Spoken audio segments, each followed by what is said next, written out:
Seguramente que por la temporada que acabamos de pasar, una de las canciones más sonadas en estos días es la siguiente, y si la sabes, completa la frase. ¿Listos? Feliz Navidad, feliz Navidad, feliz Navidad. Entonces sí se la saben. Próspero año.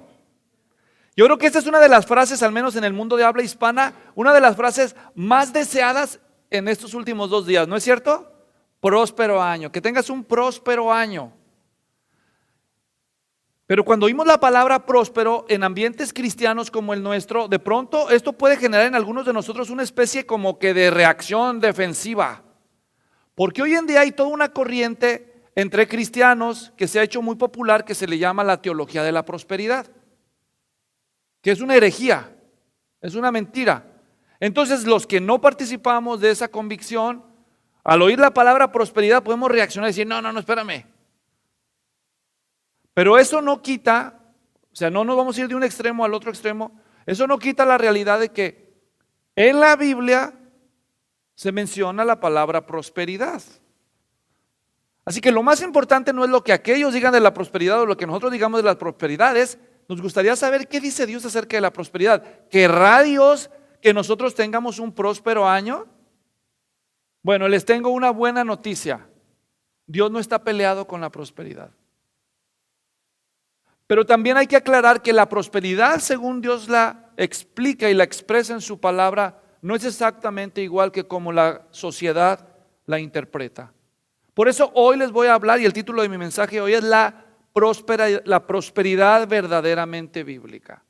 Y la pregunta que vamos a responder hoy es, ¿de veras desea Dios que tengamos un próspero año? ¿Sí o no? ¿Y por qué? Y esa es la pregunta que voy a responder hoy a lo largo de esta enseñanza. Y la respuesta es sí, se las digo de entrada. Sí, Dios sí nos concede tener prosperidad. Pero vamos a descifrar hoy cómo y de qué prosperidad estamos hablando.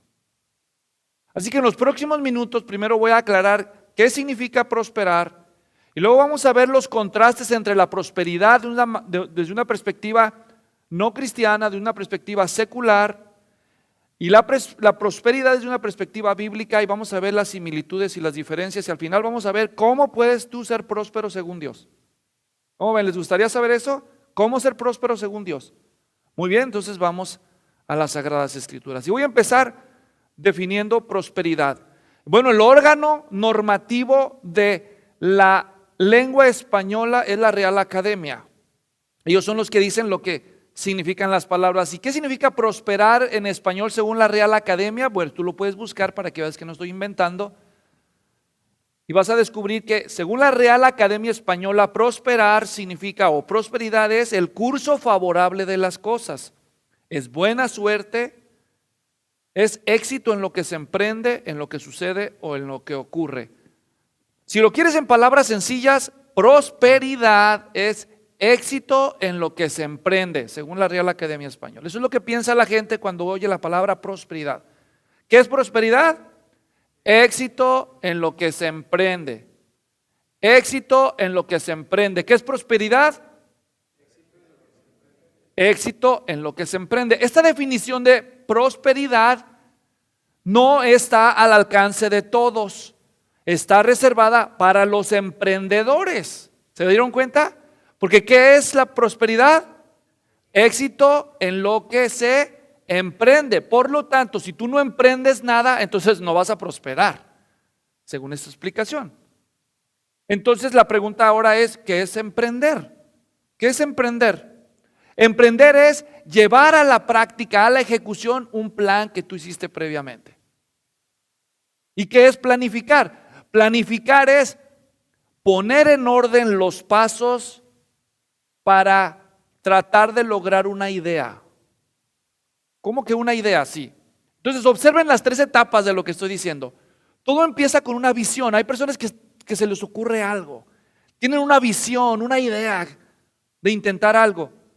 Y entonces ellos empiezan a pensar o ellas empiezan a pensar, dicen, ¿y cómo puedo lograr que esta idea se llegue a convertir en realidad? Entonces desarrollan un plan en su mente. Primero tengo que hacer esto y después tengo que hacer aquello y entonces tengo que conseguir esto más. Y finalmente hacer esto. Y entonces terminan haciendo un plan. De ser una idea, una visión, pasa a ser un proyecto, un plan. Pero de todos modos el plan de poco sirve si no lo ponen en práctica. Así que cuando alguien lo intenta, ahí empieza el emprendimiento. ¿Está claro? Aunque no se logre todo lo que se visualizó al principio, se planificó, al empezar a implementar el plan, seguramente habrá correcciones sobre la marcha en el proceso, pero nunca se lograría aquello si no se hubiera seguido este proceso. Entonces la prosperidad está reservada para los emprendedores, pero yo no vine aquí a darles clase de emprendimiento, de motivación personal, de superación. Yo les vine a hablar aquí de las Sagradas Escrituras. Entonces la pregunta que vamos a responder es, ¿qué es la prosperidad según Dios? Ya dije, ¿qué es la prosperidad según la sociedad? ¿Y qué es la prosperidad según Dios? Bueno, para eso pues tenemos que irnos a la Escritura. La palabra prosperar o prosperidad aparece más de 60 veces en la Biblia. Si tú te fueras al Antiguo Testamento, descubrirías que el verbo saleach es el verbo en hebreo que se traduce prosperar. Y en el Nuevo Testamento, la palabra prosperidad o el verbo griego que se traduce prosperidad aparece varias veces, menos veces que en el Antiguo Testamento, pero todavía varias veces. Ahora, la diferencia entre la prosperidad bíblica y la prosperidad no bíblica es esta. Es que, número uno, la prosperidad en la Biblia siempre viene de Dios. Mientras que la prosperidad desde la perspectiva secular no necesita a Dios. Depende del emprendimiento del individuo, mientras que la prosperidad en la Biblia siempre es un premio que viene de Dios. Número dos, la prosperidad, según la Biblia, es un premio que viene de Dios especialmente a los obedientes, a los justos. Para ellos son los que prosperan, los obedientes, los que lo honran y honran su palabra y actúan con justicia, según la Biblia.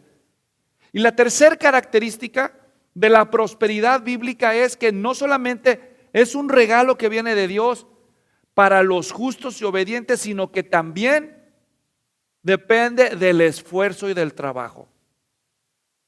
Tú puedes ser muy justo, pero si no trabajas y te levantas tarde, el que no trabaja, que no coma, ¿verdad? Aunque sea cristiano.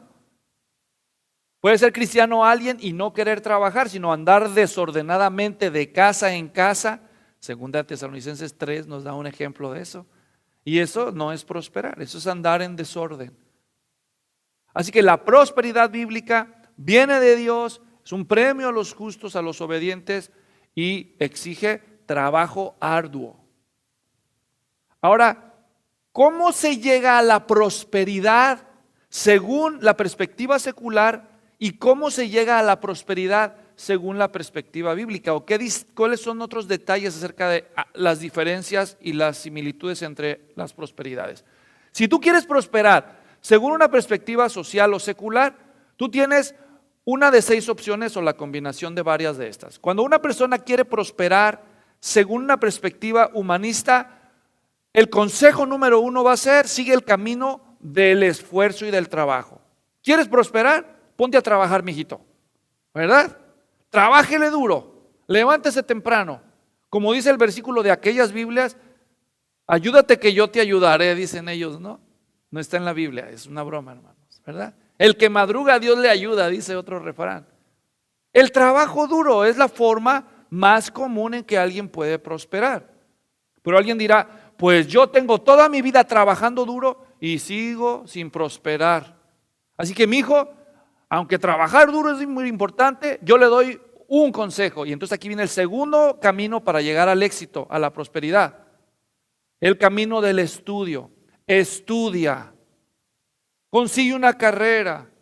Gradúate de algo para que puedas, en lugar de trabajar como yo, debajo del sol, agachado todo el día de sol a sol, tú puedas trabajar sentadito en una oficina, moviendo tus deditos, pensando bajo el aire acondicionado y no tengas que sufrir como yo. Que tu salario tenga de 6 cifras para arriba, así prosperarás. Entonces, el primer camino para llegar a la prosperidad es el trabajo duro. El segundo camino muy popular es estudia una carrera para que ganes, para que trabajes y te paguen mejor. Pero a mí no me gusta estudiar, papá. Entonces, tercer camino para llegar al éxito según la perspectiva secular es el negocio. Emprende un negocio. Descubre un sistema para producir dinero. Hazlo eficiente para que el dinero trabaje por ti en lugar de tú trabajar por dinero. Porque aquí trabajas duro por un salario y aquí trabajas menos y ganas más, pero sigues trabajando por el dinero. Pero en el negocio el dinero trabaja para ti. Tú desarrollas un sistema, un mecanismo que te produce dinero, y si lo haces bien y lo repites, más dinero. Si lo haces varias veces, con rapidez hasta lo puedes vender ese sistema, y así nace una franquicia, y ahí tú nada más estás viendo que el dinero se produce solito y tú nada más participas de las utilidades y de la satisfacción. Así que abre un negocio. Pero a mí no me gustan las ventas, a mí no me gusta trabajar en negocios, eso no es para mí. No habrá otra opción, no habrá otra manera de llegar a la cima del éxito que no sea esas tres. Sí, sí hay. Cuarto camino para llegar a la prosperidad según la perspectiva secular se llama talento. Descubre tu talento. Y si tu talento es valioso, es especial, puedes llegar a ser muy exitoso y próspero. Entonces, ahí están las filas largas afuera de las audiciones de America's Got Talent o los programas de talento, ¿no? Porque la gente quiere que se conozca su talento, y hay personas que sí, personas que no eran conocidas por nadie, van a esos lugares y descubren su talento y ahora ya son famosos. ¿O no es cierto? O si tu talento no es cantar, puede ser la actuación, te descubres siendo un gran actor o un deportista. Descubre tu talento y puedes llegar a prosperar.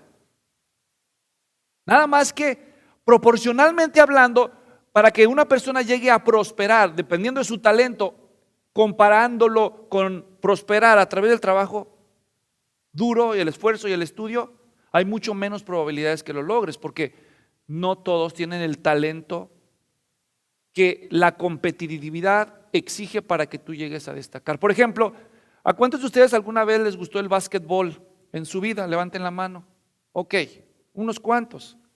Bueno, si tú quieres llegar a prosperar, a ser exitoso como un basquetbolista profesional y no eres afroamericano, si tú hubieras nacido afroamericano, tú podrías haber sido exitoso y próspero como basquetbolista, 1 entre 2 millones de posibilidades. ¿Cómo ves? Pero como no naciste afroamericano, tus posibilidades por ser blanco, en lugar de ser 1 en 2 millones, son 1 en 6 millones. Y por los que vi aquí que levantaron, yo creo que son como 1 en 60 millones, ¿verdad? Ah, pastor, no se lleve, me dicen, ¿verdad? No, pues es que hay que ser realistas, ¿verdad? Nuestro talento no va a dar para prosperar ahí porque hay mucha competencia. ¿Quién va a volar para anotar ahí como el Michael Jordan, verdad? No, pues para que haya otro Michael Jordan va a tardar. Entonces, por medio del talento, no, pues eso está muy difícil. ¿No habrá otra manera, pastor, de llegar a la prosperidad ahí? Sí, todavía quedan 2. Porque yo no soy muy bueno para trabajar. Y pues no estudié. Tampoco soy bueno para el negocio. Y pues mire qué talentos, no soy bueno para nada. ¿Qué me queda? Te quedan 2 cosas más difíciles. Bueno, te queda una muy difícil y la otra definitivamente no es recomendable, pero son las alternativas que quedan. La quinta es que tengas buena suerte, que te compres un boleto de la lotería y le pegues al gordo. Y antes que alguien me diga, ¿y a mí por qué? No estoy hablando de eso, ¿verdad? Estoy diciendo que te saques la lotería. ¿Qué probabilidades hay? Hay más probabilidades de que llegues al éxito con un talento que pegarle a la lotería. Y muchísimas veces más que llegues a prosperar trabajando duro a que un pariente lejano que tú no conoces, multimillonario, fallezca y te herede toda la fortuna a ti. Y que lleguen y te busquen temprano en la mañana a la hora que te levantas, o que te despierten a las 11 de la mañana porque eres muy trabajador. ¿Y qué pasó? ¿Es usted Luis Floriano? Sí, yo soy. Pues le damos el pésame. Su tío Bill Gates se murió, ¿verdad? Y le dejó toda su herencia. ¿Y qué vamos a hacer? Ay, mi tío, ¿verdad? Pues sí, También hay casos así. No necesariamente tienes que jugar a la lotería para poder prosperar. Hay veces que hay, por ejemplo, empresas muy grandes en donde hacen sorteos entre sus empleados y les dan un carro, una casa o acciones de la compañía, y luego la compañía llega a ser muy exitosa y pues ahí está, por el azar, en la providencia de Dios, y esa persona prosperó por pura suerte, si así lo queremos decir. Pero ¿qué esperanzas proporcionalmente hay de que la gente promedio prospere de esa manera? Así que cuando algunos que no les gusta trabajar, ni estudiar, ni hacer negocio, ni tienen talentos especiales, ni parientes especiales, la última alternativa que les queda para supuestamente prosperar es el camino del delito. El delito. Entonces se dedican al latrocinio, al robo, al secuestro, al desfalco, a la malversación de fondos, y pudieran algunos de ellos de manera temporal y aparente tener cierto éxito, prosperidad, pero todos sabemos que ese es camino de muerte. No se lo recomendamos a nadie. No hay nada de malo en cierto modo que alguien prospere con estas 5 formas. Dios honra el trabajo y el esfuerzo. Es bueno que estudien las personas. No hay nada de malo en que una persona tenga un negocio. Dios no está peleado con la riqueza material. Algunos de los personajes bíblicos más piadosos fueron muy ricos también. Ahí está Job. Abraham fue un hombre rico. Salomón, en sus días la plata era tan abundante y el oro que se consideraban como piedras. Entonces, pero ¿cuál es el problema? Hay 3 problemas y uno cuarto que es imperdonable en la prosperidad bajo esta perspectiva. Número 1, la prosperidad bajo estos esquemas popularmente seculares es una prosperidad temporal. ¿Cuánto te va a durar esa prosperidad? Pues depende, ¿verdad? Depende de muchos factores. Es incierta la prosperidad. Es una prosperidad parcial. La mayoría de las personas que prosperan en alguna de estas formas lo hace a expensas de otras cosas. Por ejemplo, hay gente que por hacerse rica sacrifica su matrimonio. Personas que por tener éxito, popularidad, comprometen su salud. Así que prosperan en un área a costa de otra área de sus vidas. Una prosperidad parcial, una prosperidad temporal, una prosperidad incierta, porque no pueden garantizar. Pero sobre todo, el peor de los problemas de esas perspectivas para la prosperidad es que algunos recargan su escalera y escalan, valga la redundancia, hasta llegar a la cima del éxito, y cuando llegan arriba descubren que recargaron la escalera en la pared equivocada, porque en esas Dios no existe, en esa fórmula Dios no existe. Y hay pasajes de la Biblia que dicen que ¿de qué le sirve a un hombre ganarse todo el mundo si pierde su alma? Lo contrario de la prosperidad es la pérdida. Y según la Biblia, si una persona gana todo el mundo, pero pierde su alma, según Dios, en Lucas 12, esa persona es un necio. Es un necio, así dice la Biblia. Entonces, esa prosperidad es un espejismo que dura poco tiempo. Entonces, si esa es la prosperidad del mundo, ¿cómo es la prosperidad bíblica? Muy bien, gracias por hacer esa pregunta. Y la respuesta la vamos a encontrar en Tercera de Juan, capítulo 1, porque nada más tiene un capítulo, entonces busque el versículo 2. Tercera de Juan, un pasaje muy conocido. Muy conocido. Tercera de Juan, en el versículo 2, el apóstol, no todos están de acuerdo si fue el apóstol o fue otro personaje el que escribió esta carta. Yo creo que fue el apóstol Juan.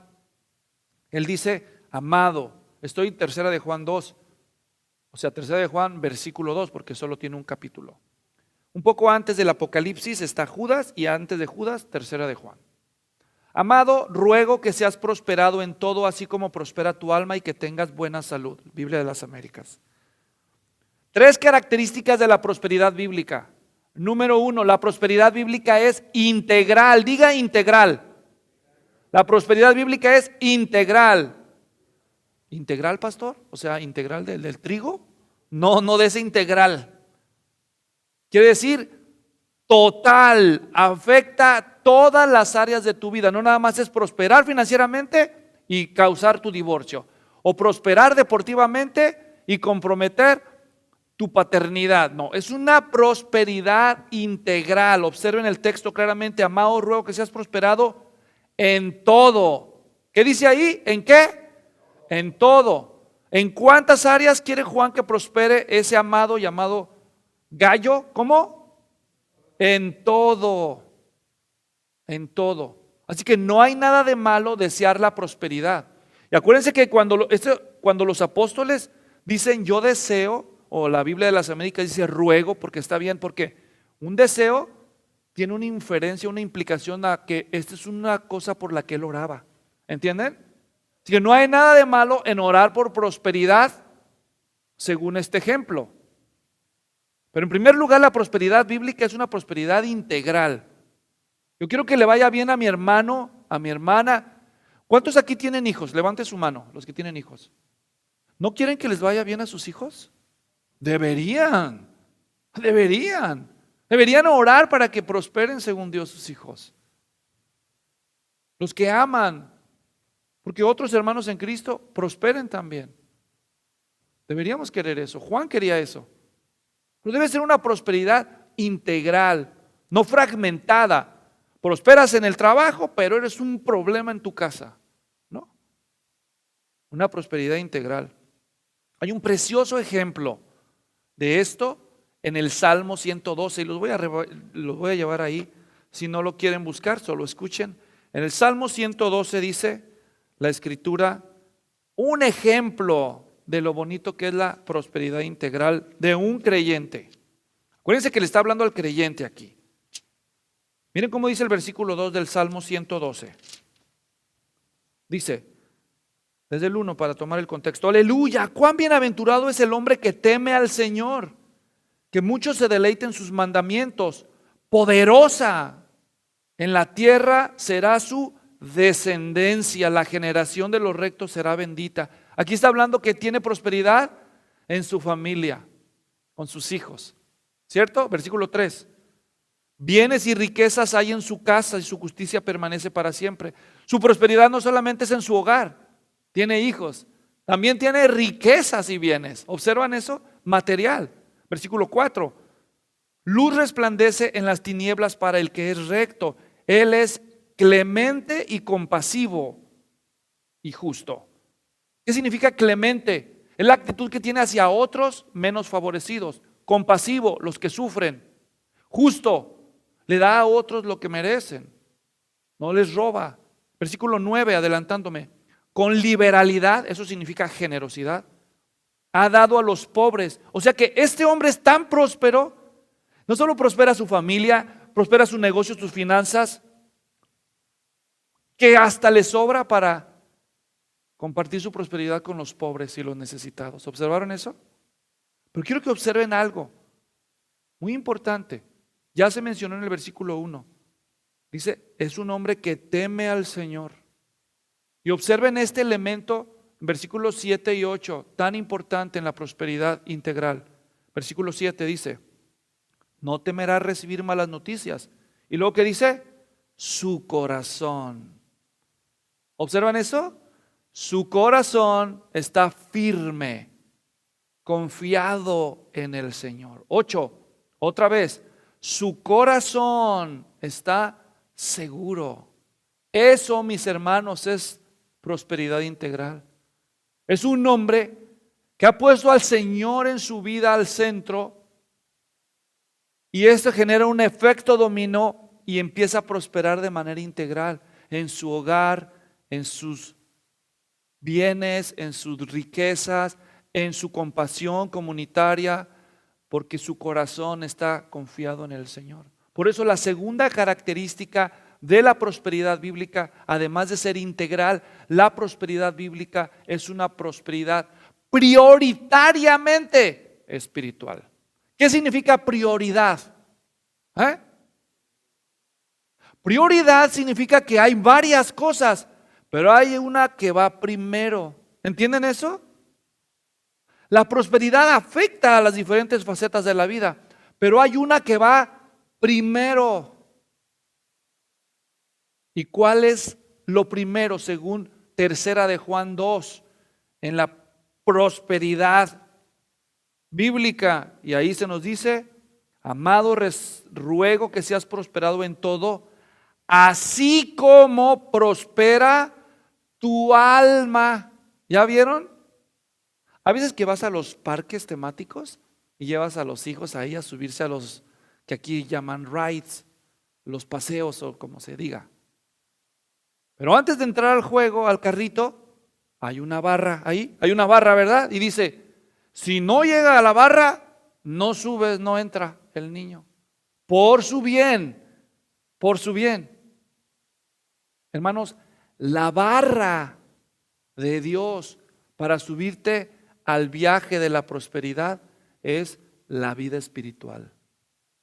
Dios te va a dar, Dios te quiere dar una prosperidad en las diferentes facetas de tu vida de manera proporcional a cómo esté tu vida espiritual. ¿O cómo entienden ustedes el pasaje que diga: deseo que seas prosperado en todo, así como prospera tu alma? Imagínense que Juan el apóstol hubiera venido hoy aquí, que nos cae de sorpresa aquí, Juanito. Dice: oh, ustedes son muy amados, qué bonito conocer los cristianos de esta época. Hermanos, a mí Dios me va a conceder una oración, voy a orar por ustedes.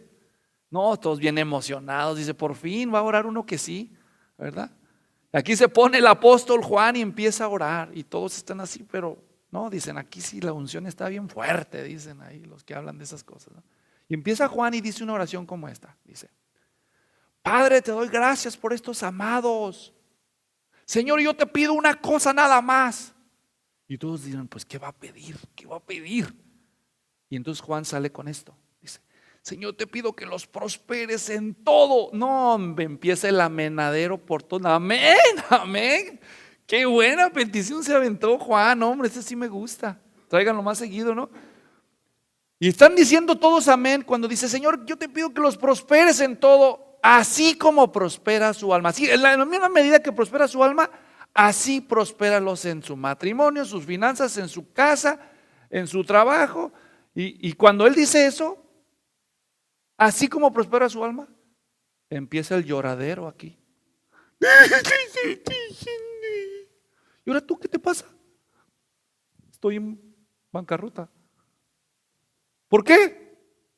Porque oró para que Dios te prospere en la misma proporción que tu vida espiritual. Imagínate. No, pues ahora sí. Si esa es la barra que Dios usa para montarte en el carro de la prosperidad, ¿no será que muchos cristianos ahora dicen: ¿por qué todo me sale mal? ¿Por qué estoy en la miseria? ¿No será? Ay, ahora entiendo. A Dios no le impresiona que nosotros seamos prósperos. Dios lo que quiere es que seamos espiritualmente prósperos.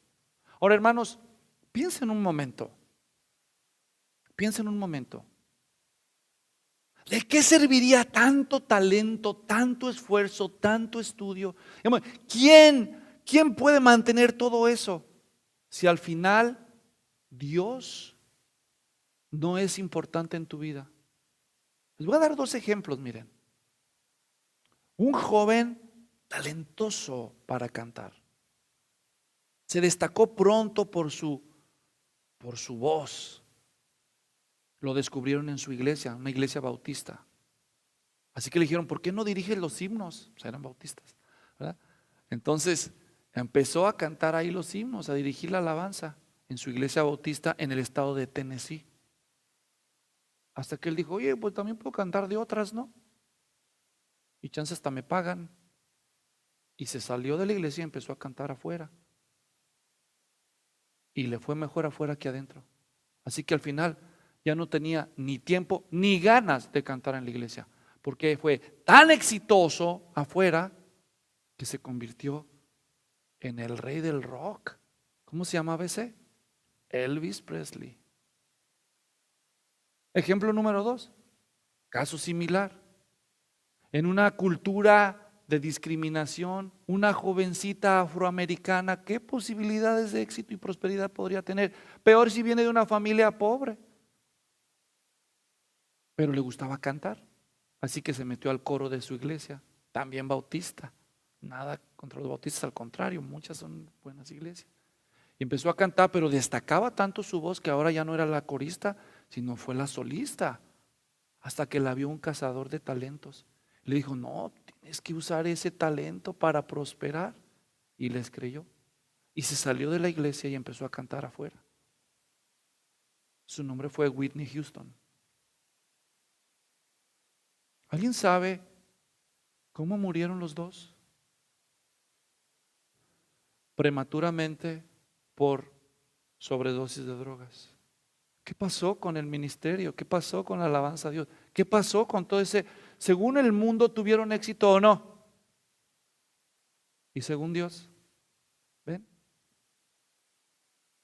Entonces, la vida espiritual, si tú no eres tan talentoso para mantener todos los asuntos en el aire y solo pudieras enfocarte en uno para garantizar que vas a prosperar, ¿cuál debería de ser el primero? El prioritario, tu vida espiritual. Porque ¿de qué serviría todo lo demás si pierdes eso? La prosperidad bíblica, hermanos, es integral, pero es prioritariamente espiritual. ¿Saben qué triste es pensar en muchos cristianos que empiezan cada año haciéndose propósitos de año nuevo? No, este año sí leo la Biblia. No, este año sí voy al gimnasio. No, este año sí me congrego cada domingo. No, este año hasta voy a ofrendar de vez en cuando. No, está pesado, ¿verdad? Y cuando llega el fin de año, lo agarras en frío así cuando no se le espera. Le dices, a ver, dime en 20 segundos 10 películas de tu actor favorito. Y empiezan, el Denzel Washington, mira, te da la lista de 10 películas. Dime 10 canciones favoritas de el Michael Jackson, te las dice. De memoria, las 10 telenovelas más exitosas, te las dice. Los promedios de bateo del beisbolista, te los dice. Hasta te dice el árbol genealógico de Lionel Messi y todo, lo que te apasiona. Pero no le preguntes, a ver, dime los 10 nombres de los 12 nombres de los profetas menores. ¿Profetas menores que no eran 7 enanos? No saben nada. La Biblia no entró en sus... Al principio decía que iba a leer la Biblia y ahora se sabe más películas de Netflix, más estadísticas de su deportista favorito y la vida espiritual. Todo quedó en propósitos. Les voy a dar un ejemplo, miren, un ejemplo. Ahora, no me malinterpreten si alguien ve este mensaje. Hago la aclaración. Yo sé que algunos no vinieron a la reunión de adoración hoy por motivos justificados. Pero hoy es el primer domingo del año. Se supone que es el primer domingo del año. Oye, ¿quieres empezar poniendo tu vida en las manos de Dios? Invocar su bendición el primer domingo del año. Y ya empezamos mal algunos. Porque en miles de iglesias que dicen ser cristianas alrededor del mundo, muchísimos que dicen que son cristianos no fueron a la iglesia el primer domingo. ¿Y saben por qué no fueron? Porque prefirieron ir a trabajar. ¿No es cierto? Desmiéntanme, por favor. O se las pongo más de emoción todavía. Porque se fueron al gimnasio. ¿Cuál es el nuevo objetivo del año nuevo? Ahora sí, a dieta, ¿verdad? ¿Hay algo de malo en hacer ejercicio, ir al gimnasio? ¿O trabajar? ¿Te das cuenta que si tú no pones tus prioridades en orden, desde el principio vas a tener que luchar contra corriente? Si Dios no es el primero en tu vida hoy, ¿cuándo lo será? ¿Cuándo? Entonces, ¿qué es la prosperidad? La prosperidad, según Dios, es una prosperidad integral, pero es prioritariamente espiritual. Y tercera característica es que la prosperidad, según Dios, no solamente es integral, es prioritariamente espiritual, pero también es universal. La prosperidad, según Dios, es universal. Diga universal. ¿Y eso qué significa? Hermanos, ¿cuántas personas podrán tener un talento tipo Michael Jordan, Lionel Messi para sobresalir? No, pues mejor ni lo intenten algunos de ustedes, ¿verdad? Canten aquí en la congregación y así se disfraza un poco. ¿Cuántos podrán tener éxito abriendo negocios? Pero ¿saben cuál es la buena noticia? Que era para prosperar espiritualmente, todos pueden. Todos, nada más se necesita una cosa, que quieran. Les voy a dar un ejemplo. Génesis 39, vayan rápido para allá. Génesis 39. En Génesis 39 se nos relata de un hombre llamado José. Era el penúltimo de 12 hermanos, 12 hermanos. Su padre se llamaba Jacob. Y como su padre lo favoreció siendo joven, sus hermanos sentían enojo contra él. Pero un día Dios le concedió ciertos sueños proféticos y si no era suficiente el afecto de su padre, ahora sí lo aborrecieron, lo odiaron hasta la muerte. Y un día, lejos de la casa, sus hermanos conspiraron contra José, intentaron matarlo. Si no hubiera sido por la providencia de Dios, lo matan. Pero alguien de último minuto dice, ¿por qué mejor en lugar de matarlo, no lo vendemos como esclavos? Una caravana de mercaderes extranjeros pasaba por ahí y dijeron, hay que venderlo como esclavo. Y lo venden como esclavo a su propio hermano. ¡Qué horror! Se lo llevan esos mercaderes al país de Egipto y allá lo revenden como esclavo y termina en la casa de un oficial del faraón llamado Potifar. ¡Eres esclavo! ¿Tú podrías equiparar prosperidad igual a ser esclavo? A ver, ¿cuál es tu giro? Pues hay dueño de unos restaurantitos. ¿Cómo se llaman? In and Out. Oh, chiquito. Amigo, ¿verdad? Eso sí que es prosperar. ¿Y tú a qué te dedicas? Ay, tengo un banquito. ¿Un banquito de cuáles? Sí, uno que se llama Wells Fargo. Ay, eso sí es prosperar. ¿Y tú a qué te dedicas? No, yo soy esclavo. ¿Esclavo? ¿Eso es prosperar? Claro que no. Pero observen Génesis 39, versículos 2 y 3. ¿Listos? Fíjense la prosperidad según Dios, la diferencia.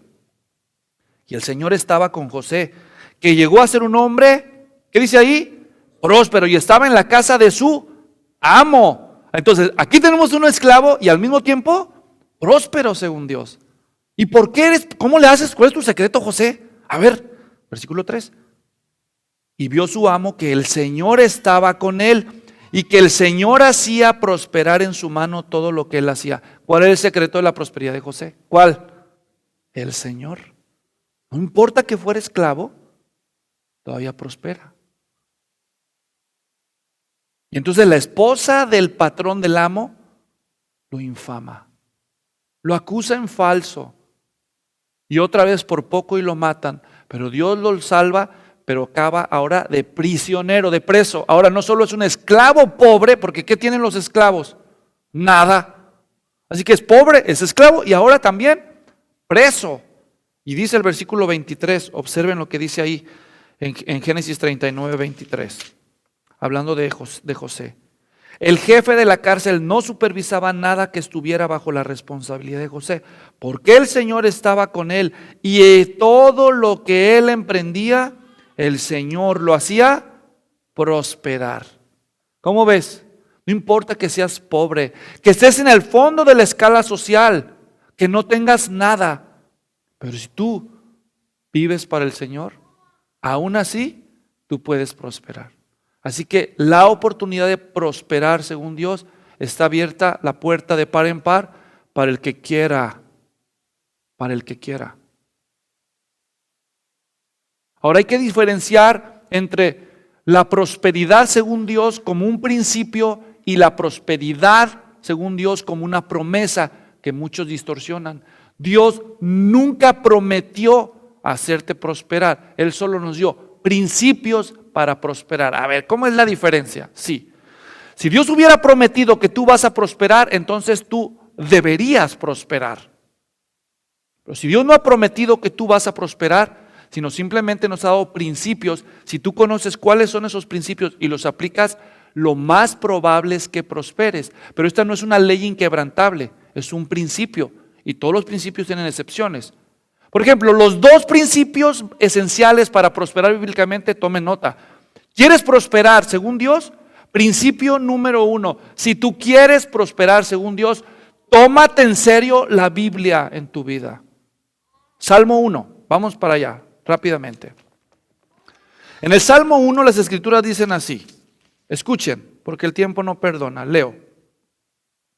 Cuán bienaventurado es el hombre que no anda en el consejo de los impíos, ni se detiene en el camino de los pecadores, ni se sienta en la silla de los escarnecedores. Estos son los burlones, los que se burlan de las cosas de Dios. 2. Sino que en la ley del Señor, o sea, llámese en la Biblia, Torah en hebreo significa ley, pero también significa instrucción o enseñanza, es equivalente a la palabra de Dios. El hombre que en la ley del Señor está su deleite y en su ley medita día y noche. ¿Qué es meditar? Es reflexionar, es estar pensando en eso, día y noche. El hombre que medita en la ley de Dios día y noche será como árbol firmemente plantado junto a corrientes de agua, que da su fruto a su tiempo, su hoja no se marchita y todo lo que hace prospera. Tú vas a un desierto, pero árido, no hay nada. Y ves ahí en medio del desierto un árbol fuerte y frondoso, tú dices, aquí abajo hay algo, aquí abajo hay, ¿qué hay? Indiscutiblemente, ¿por qué? Porque prospera. ¿Quieres prosperar según Dios? Haz el agua de tu alma día y noche la palabra de Dios. La palabra de Dios. Algunos leen ese salmo como si dijera, sino que en la ley del Señor está su deleite y en su ley medita de domingo en domingo. ¿Así? ¿Con esa frecuencia? ¿No? Y en su ley medita de domingo de resurrección a domingo de Navidad. ¿Así? ¿Cómo es el que prospera? El que medita en la ley de Dios. ¿Con qué frecuencia? De día y de noche. De día y de noche. Ay, pues ni que fuera religión. Pues si quieres verlo así. Cuando yo era joven, hermanos, alguien me estaba discipulando. Estoy hablando hace ya como 30 años. Y en una de las clases leímos la lección y ni siquiera me acuerdo quién habrá sido el que dijo ese pensamiento, pero decía, este libro te apartará del pecado o el pecado te apartará de este libro. Y yo me quedé pensando en eso. Dije, es verdad. ¿Nunca te has sentido como un hipócrita? ¿Para qué sigo estudiando la Biblia? De todos modos ni la cumplo. Y luego viene Satanás y te dice, sí, no seas hipócrita. ¡Qué bárbara! Debería de darte vergüenza. ¿Tú crees, hermano Sata? Te lo digo por viejo, no por diablo. Sí, ¿verdad? ¿Para qué soy hipócrita? No, ya no la leo. Y luego viene tu queridita esposa y te dice, ay, sí, ay, levantando las manos. Si te conocía, le voy a decir a los hermanos para que te conozcan. Hipócrita.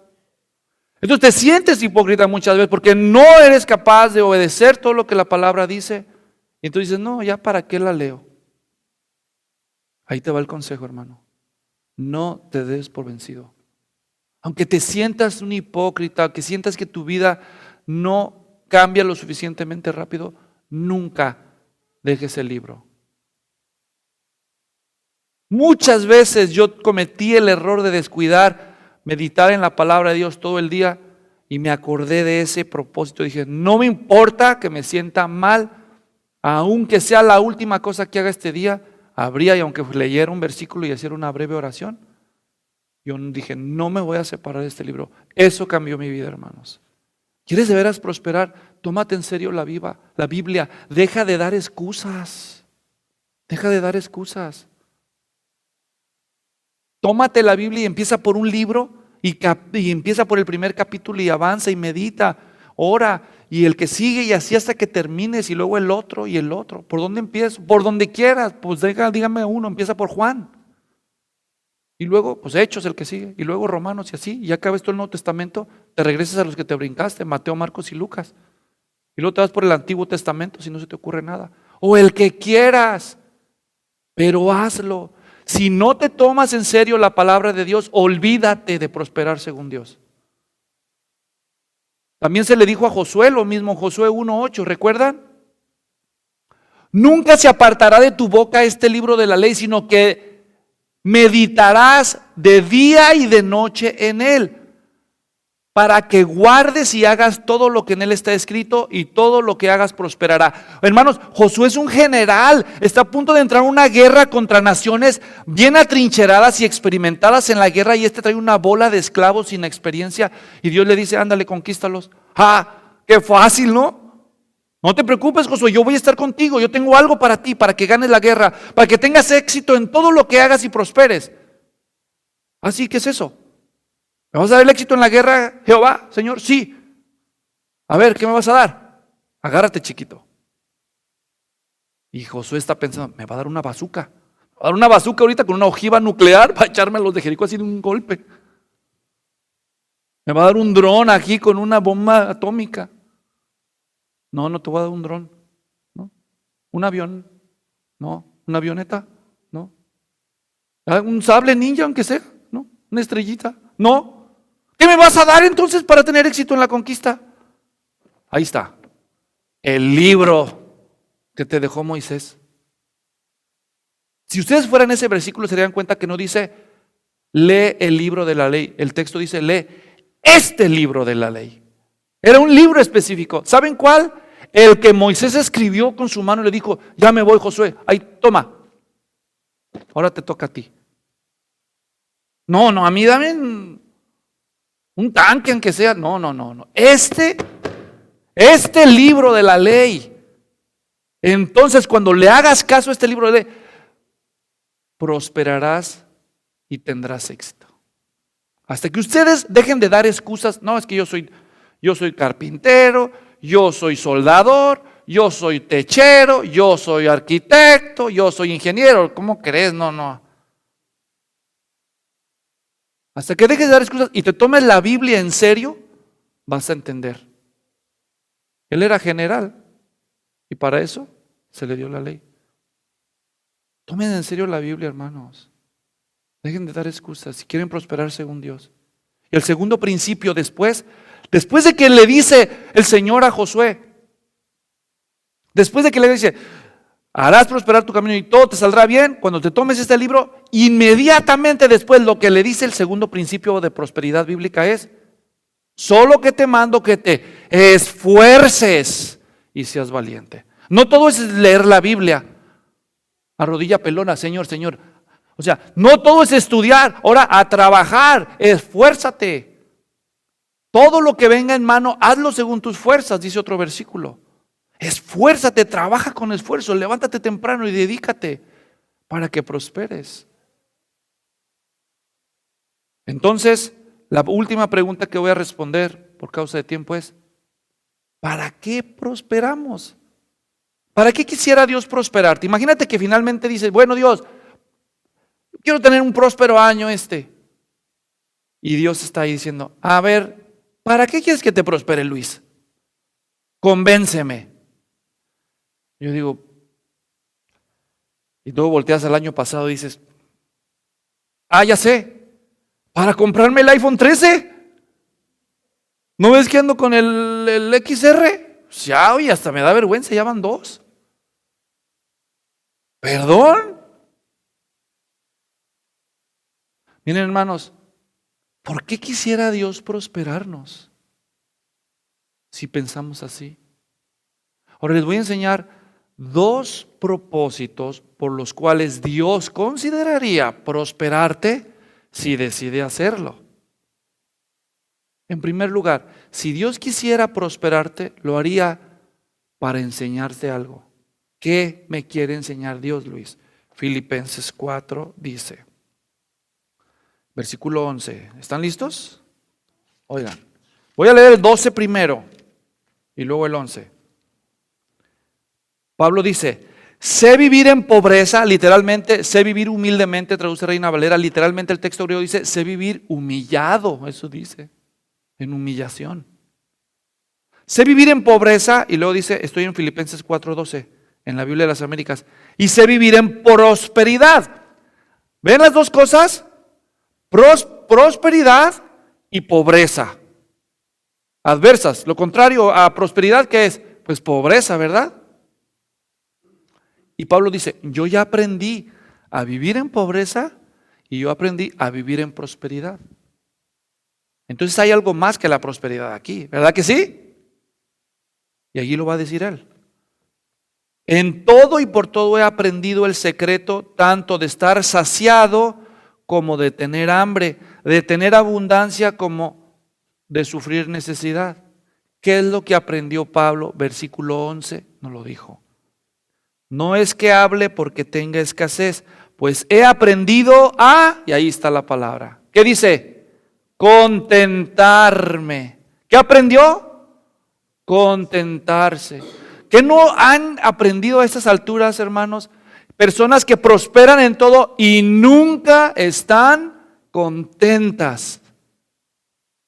El tipo se puede casar con Miss Universo y todavía dice, pero nunca está contento por nada.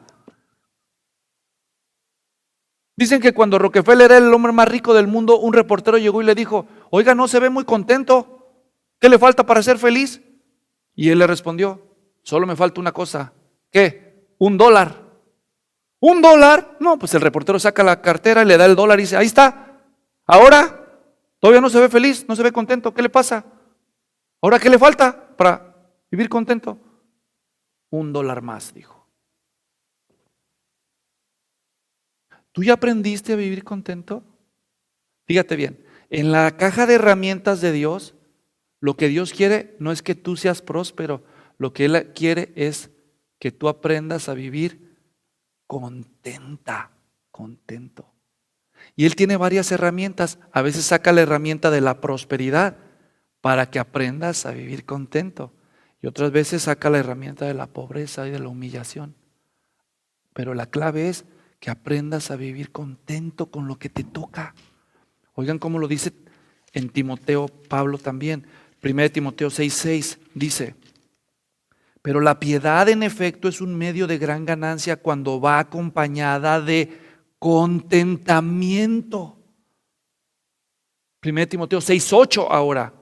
Y si tenemos que comer y con qué cubrirnos, con esto estaremos contentos. ¿Qué es lo que quiere Dios para todos sus hijos? Que aprendan a estar contentos, no prósperos necesariamente. Te voy a explicar por qué. Cuando tú no estás contento, no importa lo que Dios te dé, sigues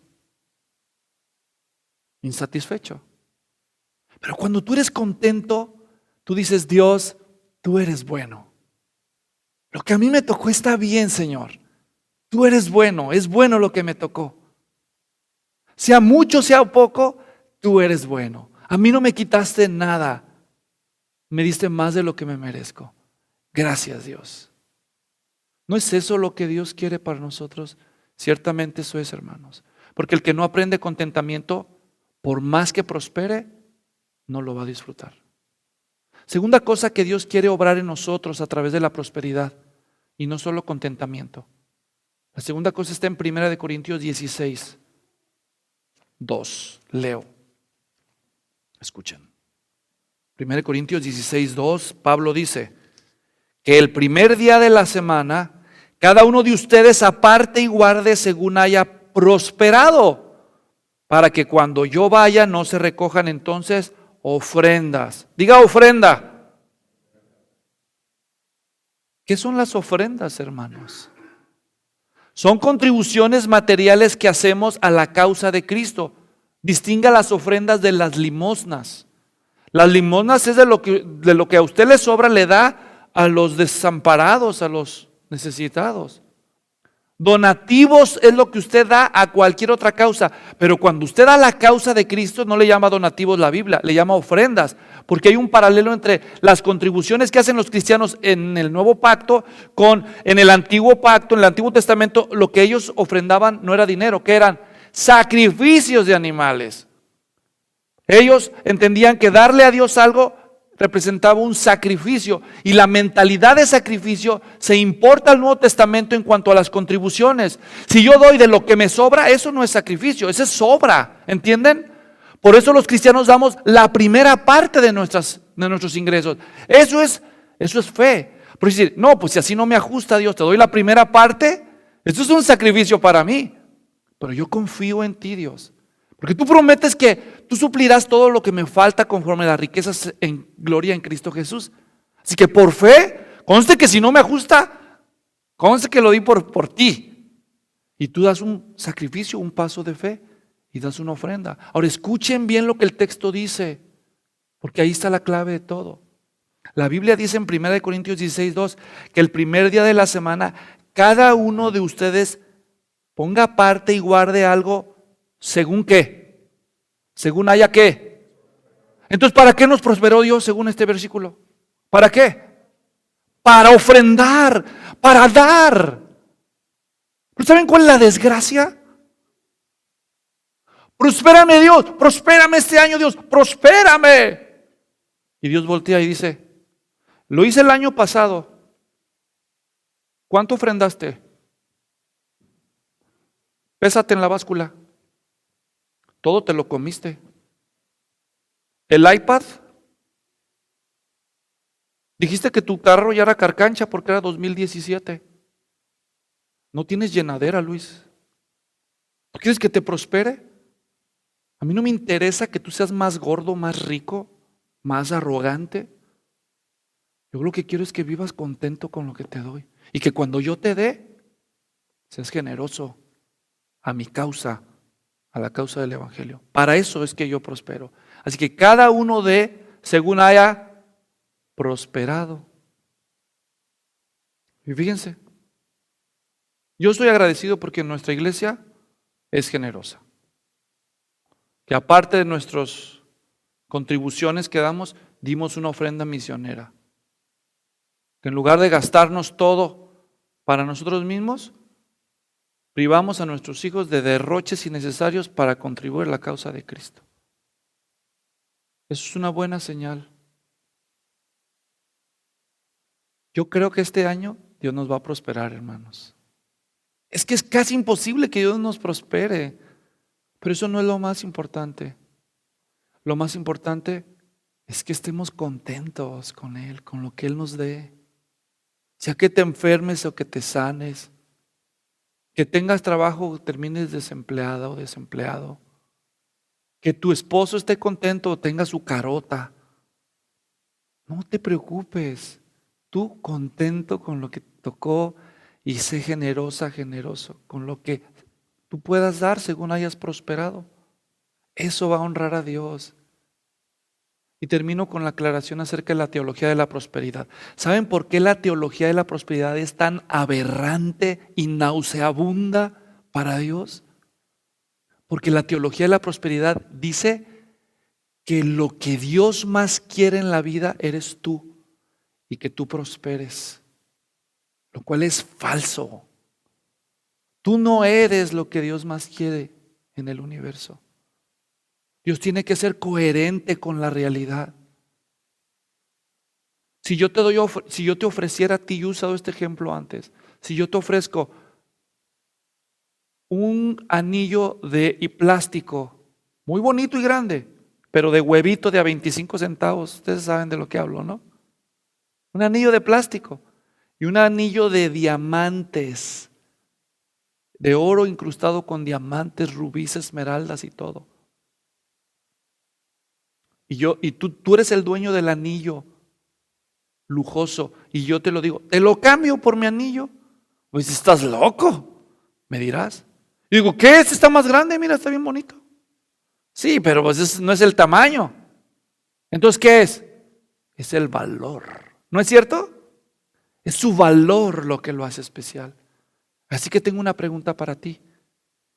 ¿Quién vale más, el hombre o al que hizo al hombre?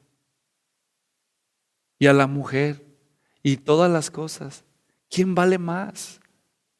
Por eso Dios tiene que ser la persona más importante para Dios, porque Él lo vale todo. Todo depende de Él. Si Dios pusiera al hombre como lo más valioso, entonces Dios habría perdido la razón. Sería que Dios prefiriera el anillo de plástico para hacer a un lado el anillo de diamantes. Dios es el anillo de diamantes y por eso Él tiene que darle su máximo valor, a sí mismo su propia gloria. Por eso se trata de la gloria de Dios. Pero la teología de la prosperidad dice que no, que tú eres lo más importante, por lo tanto no puedes sufrir, no puedes ser pobre, no puedes batallar, lo cual es mentira. Lo que Dios quiere es que lo glorifiquemos siempre, no importa cuál sea nuestra condición, que vivamos contentos porque se trata de la gloria de Él y no de nuestra gloria. ¿Captan el punto? No importa cuál sea mi situación, he aprendido a contentarme, sea pobre o sea próspero. Todo lo puedo en Cristo. ¿De qué está hablando? Todo lo puedo soportar. En todo puedo estar contento porque Cristo me fortalece. Porque se trata de la gloria de Dios y no de mi prosperidad y de mi bienestar. Si Dios determina que tú seas la excepción al principio, si tú buscas a Dios en su palabra y te esfuerzas y trabajas y todavía no prosperas y sufres, siendo justo, porque esa es la excepción, por eso es un principio y no una promesa, como Job, ¿no es cierto? Justo y sufrió, ¿sí o no? ¿Verdad? No te preocupes, porque en la vida eterna allá prosperarás, aunque toda la vida te toque sufrir. Pero todavía puedes ser espiritualmente próspero como José y en la vida eterna recibirás tu recompensa. Y a Dios sea la gloria. Por eso, mis amados, próspero año nuevo, según Dios. Pero a usted y a mí nos toca nuestra parte. Y termino con esto. ¿De qué serviría oír un mensaje como este? Si alguien vino a esta reunión y todavía no se convierte a Cristo, y gana todo el mundo y pierde su alma. ¡Qué desperdicio! El primer paso a la auténtica prosperidad bíblica es: arrepiéntete de tus pecados, pon tu fe en el Señor Jesucristo y entonces sí, aplícate a su palabra. Empieza a obedecer y a trabajar duro. De otro modo, qué pérdida. Oremos. Señor, muchas gracias porque podemos venir el primer domingo del año a empezar con el pie derecho, a buscar tu rostro. Oro para que nuestra iglesia se comprometa con tu palabra este año y con un trabajo duro en todo lo que hagan, en el ministerio, en el hogar, en la empresa, en el deporte, en el estudio, en todo. Muchas gracias, Señor, por dejarnos empezar un nuevo año. Danos sabiduría y determinación para hacer lo que debemos. Y oro por la salvación de aquellos que están considerando a Cristo. Que no demoren, no sea que después sea muy tarde. En nombre de Jesús te lo pedimos. Amén.